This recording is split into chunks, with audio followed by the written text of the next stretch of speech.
En este canal vamos a compartir ideas prácticas de fe y su aplicación en nuestra vida diaria. Gracias por su atención.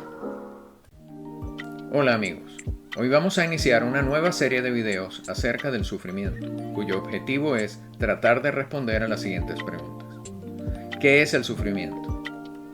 ¿Qué dice la Biblia acerca del sufrimiento? ¿Qué espera de Dios el cristiano? ¿Dónde está Dios cuando yo sufro? ¿Qué es la felicidad? ¿Qué es la tristeza? ¿Y cómo manejar el sufrimiento?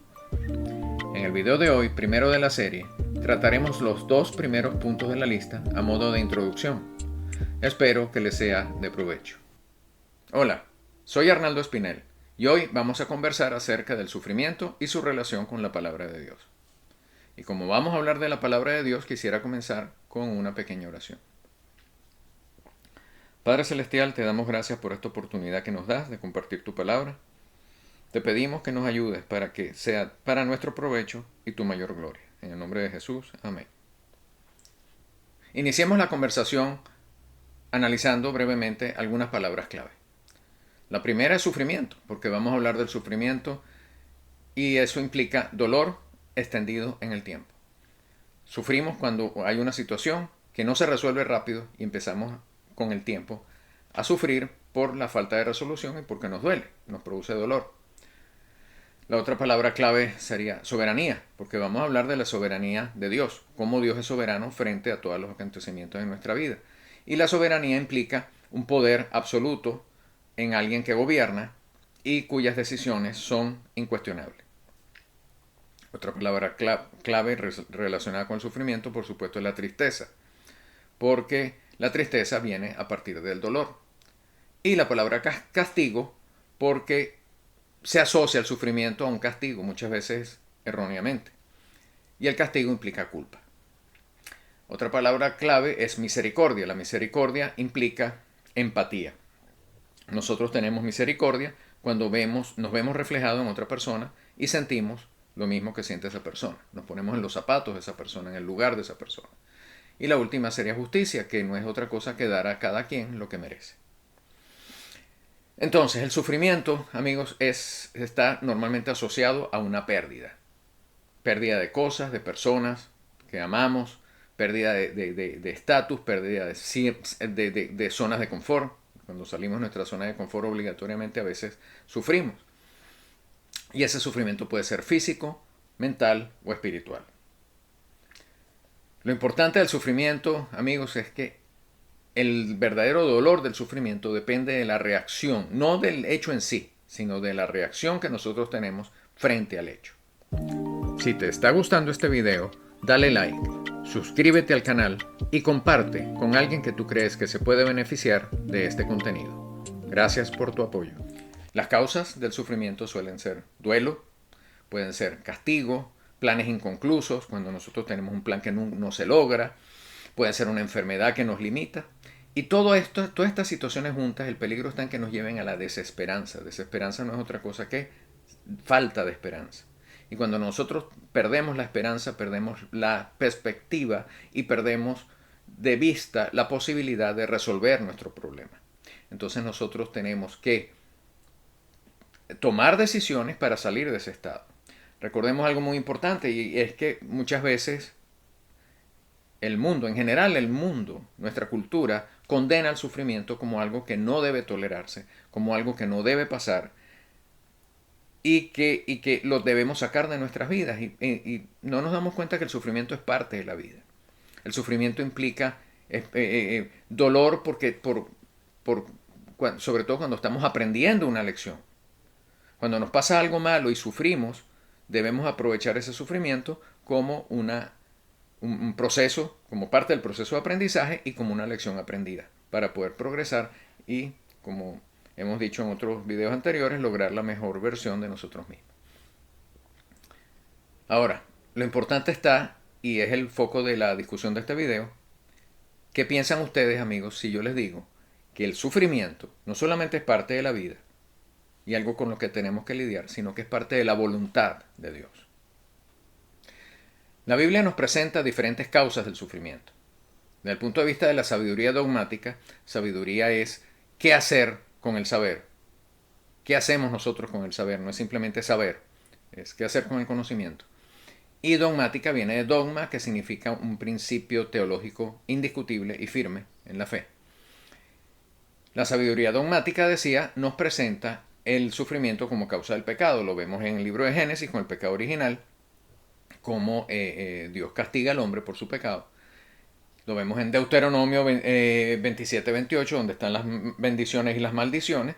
Y sencillamente Dios nos está diciendo, si ustedes se portan bien y cumplen mi ley, les va a ir bien. Y si no cumplen la ley, les va a ir muy mal.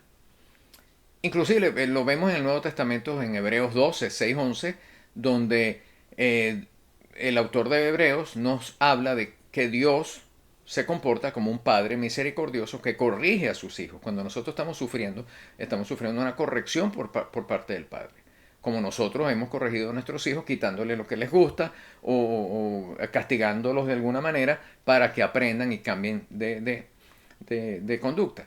Sin embargo, hay otro punto de vista y la palabra de Dios nos presenta el castigo a veces no por o el sufrimiento, no por un castigo en sí, sino para la gloria de Dios. Un ejemplo claro lo vemos en Juan 9, en Juan 9:3, cuando Jesús se encuentra con el ciego, la persona ciega, nacida ciega, ciego de nacimiento. Y los discípulos le preguntan, ¿quién pecó aquí? ¿Pecó él? ¿Pecaron los padres? Que ya nació así, de ciego. Entonces los discípulos están asumiendo que la ceguera de este individuo es producto del pecado. Y Jesús les dice, no, aquí no pecó nadie. Esto no es producto del pecado. Esta situación se está dando para la mayor gloria de Dios. Y es lo mismo que pasa, por ejemplo, con la muerte de Lázaro. Para expresar, Dios utiliza este sufrimiento para expresar su gloria, para testimoniar su gloria y su poder. Y es que Dios es soberano. R.C. Sproul, un teólogo que menciono en videos anteriores, él decía que la soberanía de Dios tiene que ser indiscutible. Y que si hubiera una sola molécula rebelde en el universo que se rebelara a la palabra de Dios, o al designio de Dios y a la voluntad de Dios, y lograra su propósito, esa molécula sería Dios y no Dios. O sea, Dios es soberano sobre todo lo que pasa. Y todo lo que pasa necesita su aprobación, necesita no solo su aprobación, Él ordena que las cosas pasen. Él ordena eso. Nada se le escapa. A Dios sencillamente, Dios tiene todo preordenado. Dios no es el autor del pecado. Ojo, aquí esto tenemos que tener mucho cuidado. Dios no es el autor del pecado. El pecado viene del corazón del hombre porque por definición, por los atributos de Dios mismo, para Dios ser Dios, Dios no puede pecar. Suena raro, pero hay cosas que Dios no puede hacer. Por ejemplo, Dios no puede pecar. Dios no puede transmitirnos sus atributos incomunicables como su omnipresencia, su omnipotencia. Dios no puede crear a otro Dios porque todo lo que Él crea es criatura.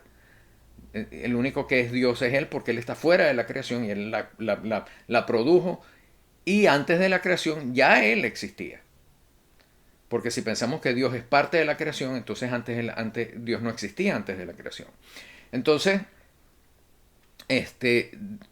Dios puede castigar, pueden suceder catástrofes, pandemias, pero también ese castigo, esa situación, en vez de ser un castigo, puede ser un beneficio, puede ser una bendición. Lo que pasa es que hay que verlo con una perspectiva bíblica para entender esta situación. Es una situación bien complicada, pero la palabra de Dios nos presenta ambas situaciones. Nos presenta las situaciones de cuando son castigos, cuando el sufrimiento viene de un castigo, como Sodoma y Gomorra, también en Génesis, y también nos presenta las situaciones de sufrimiento como para la gloria de Dios y el beneficio nuestro, como son el caso de Juan 9:3, que mencioné, el ciego de nacimiento, y también, por ejemplo, la muerte de Lázaro, que también Jesús espera que muera, espera suficientemente, espera 4 días después de muerto, y es cuando va y se dirige a Betania para consolar a Marta y a María, y no solo para eso, sino para resucitar a Lázaro y hablaremos en más detalle acerca de ese evento y de esa situación más adelante. Entonces eso es una introducción muy breve a la soberanía de Dios. En el primer comentario abajo voy a dejar eh, diferentes citas bíblicas acerca de la soberanía de Dios. No la voy a comentar porque haría muy largo el video, pero ustedes pueden buscarla y analizarlas. Sin embargo, les voy a dar algunos ejemplos adicionales. La soberanía de Dios se manifiesta en la palabra de Dios. Por ejemplo, Jesús camina sobre las aguas y calma la tempestad. Por eso es que los discípulos, cuando ven que Jesús hace eso, dicen: ¿quién es este que hasta el mar y el viento le obedecen? Entonces ahí vemos cómo Jesús está manifestando claramente en un lenguaje entendible para las personas de la época que Él es Dios. Adicionalmente, el mismo Jesús nos dice que no caerá al suelo un pelo de nuestra cabeza, un cabello de nuestra cabeza, ni caerá un pajarito muerto en el piso si Dios no lo permite primero. Es decir, que el mismo Jesús nos lo está diciendo. Dios es soberano hasta en las cosas más insignificantes que ocurren en nuestro mundo. Tanto es así que cuando podemos analizar, por ejemplo, podemos leer en el libro de Job, cómo el mismo Satanás recibe el permiso de Dios para molestar a Job, con las restricciones impuestas, incluyendo que a él no lo toque. Pero Satanás no puede molestar a Job si Dios no le da permiso. Eso es algo que es, digamos, un ejemplo claro de la soberanía divina. Porque Satanás no es más que un ángel, es una criatura. En cambio, Dios es Dios. Por lo tanto, el demonio, el mal, jamás podrá con el bien. Dios ordena la ficción. Somos afligidos, como vemos en Lamentaciones 3:37, en Job 1:6-22, en el Éxodo, como el pueblo de Dios sufre, inclusive en Egipto y durante la salida y luego más tarde en el desierto. Sin embargo, vemos en Éxodo 13:14, como Moisés le dice a la gente: quédense tranquilos y vean cómo Dios pelea por nosotros, cómo Dios pelea por ustedes. Y es el momento que el mar entonces se cierra y el ejército de Faraón perece. Entonces, es ese Dios que nos está castigando, nos está disciplinando y está permitiendo que suframos, también ese Dios nos está ayudando y nos está bendiciendo y nos está cuidando. Entonces, suena como contradictorio, pero no, Dios es un Padre misericordioso, pero a la vez es justo. Y ahí viene la disyuntiva y digamos, el falso dilema de que Dios no puede ser bueno y malo a la vez, ¿no? Es que no es bueno y malo a la vez, Dios siempre es bueno. Lo que pasa es que el sufrimiento que Él permite u ordena tiene un propósito bueno. Lo vemos también en Amos capítulo 4, donde se advierte al pueblo de Israel las cosas malas que le pueden pasar, especialmente porque los reyes de Israel después de Salomón fueron normalmente malos y corruptos. Y vemos cómo se le advierte a través de los profetas a Israel las cosas malas que le van a pasar. Israel no se arrepiente, como Nínive, que sí se arrepintió y no le pasó nada malo. Israel no se arrepiente y resulta que tienen que sufrir el cautiverio asirio, el exilio babilónico y, digamos, primero la división del reino y luego caen frente a sus enemigos por muchos años, terminando luego con la destrucción de Israel y del templo en el año 70 aproximadamente de la era cristiana. Entonces, Dios sí nos defiende, Dios nos protege, Dios nos cuida. El problema está en que también nos corrige. Y el clímax de las bendiciones que Dios nos da es exponiendo conjuntamente su misericordia y su justicia es el sacrificio de Jesús, un sacrificio cruento, con derramamiento de sangre, porque el perdón requiere derramamiento de sangre, pero en su propio Hijo, en su muerte en la cruz por nosotros, una cruz vicaria, una muerte vicaria, salvífica, que gracias a su sacrificio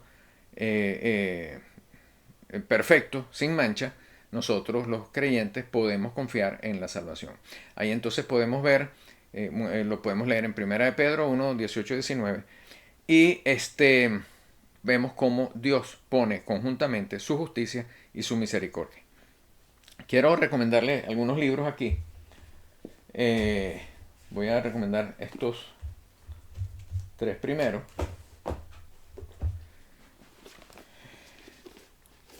Creo que estos están en español, pero el primero es este, Sorprendido por el sufrimiento, de R.C. Sproul. Aquí es muy práctico, una enseñanza muy práctica de cómo podemos nosotros entender y manejar el sufrimiento, que es a lo que vamos con estos videos. El segundo es este, ¿Por qué sufro?, de John Curry. Este fue uno de mis profesores en el seminario, un excelente profesor y un excelente libro. Como pueden ver, son libros fáciles, o sea, muy, muy pequeños, pocas páginas, y les digo que son muy fáciles de leer. Y de John Piper, otro escritor y pastor, John Piper y Justin Taylor, Sufrimiento y la soberanía de Dios. Estos tres libros se los recomiendo. Si no hablan inglés o no pueden leerlo en inglés, debe estar la versión en español. Búsquenlos porque son excelentes libros, es un excelente material para no solamente para entender, porque no solamente queremos entender, Dios permite el sufrimiento, queremos saber qué podemos hacer con eso, cómo manejamos el sufrimiento y cómo podemos seguir vivos a pesar del dolor que nos producen las pérdidas de la vida. En conclusión, hermanos, vemos cómo en Dios coexiste la misericordia y la justicia. Solo Dios puede poner ambas cosas juntas. Solo en Dios pueden existir a la perfección la misericordia y la justicia. Recordemos que todos pecamos. Por haber pecado, merecemos el infierno. Merecemos el castigo, porque esa es la lógica, esa es la ley. El que peca merece el castigo. Pecar significa romper la ley de Dios. Y todos lo hacemos a diario. Lo que pasa es que Dios nos da la gracia para arrepentirnos y para volver a Él. Y el problema es que nos desesperamos. En vez de hacer eso y volver a Él, nos desesperamos, perdemos la esperanza, nos frustramos y nos ponemos bravos con Dios. Como si fuera la culpa de Dios que nosotros pecáramos. ¿No? El pecado viene de nuestros corazones.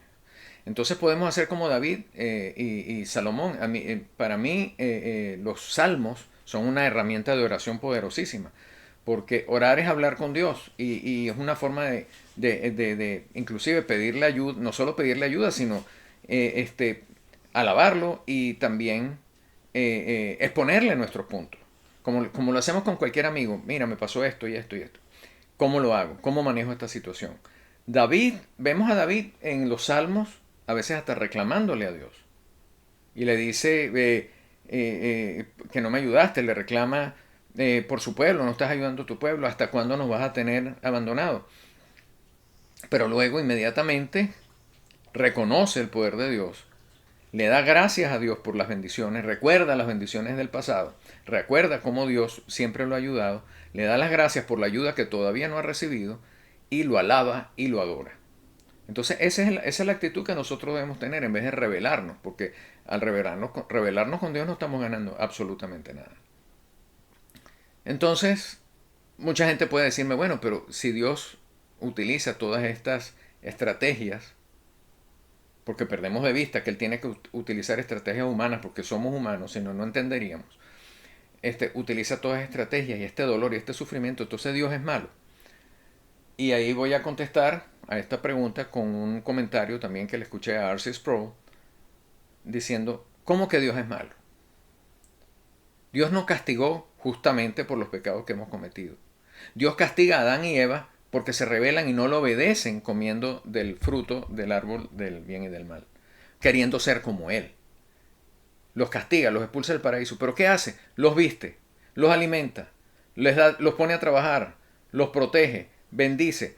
En el protoevangelio, en Génesis 3, Dios anuncia que la semilla de la mujer va a aplastarle la cabeza a esa serpiente, a ese demonio que tentó a sus criaturas predilectas, que era el ser humano, entregándonos en un sacrificio cruento con derramamiento de sangre a su propio Hijo para nuestra salvación. Cuando analizamos eso, ¿todavía pensamos que Dios es malo? Si es así, tenemos que revisar cuál es nuestro concepto de Dios. Definitivamente.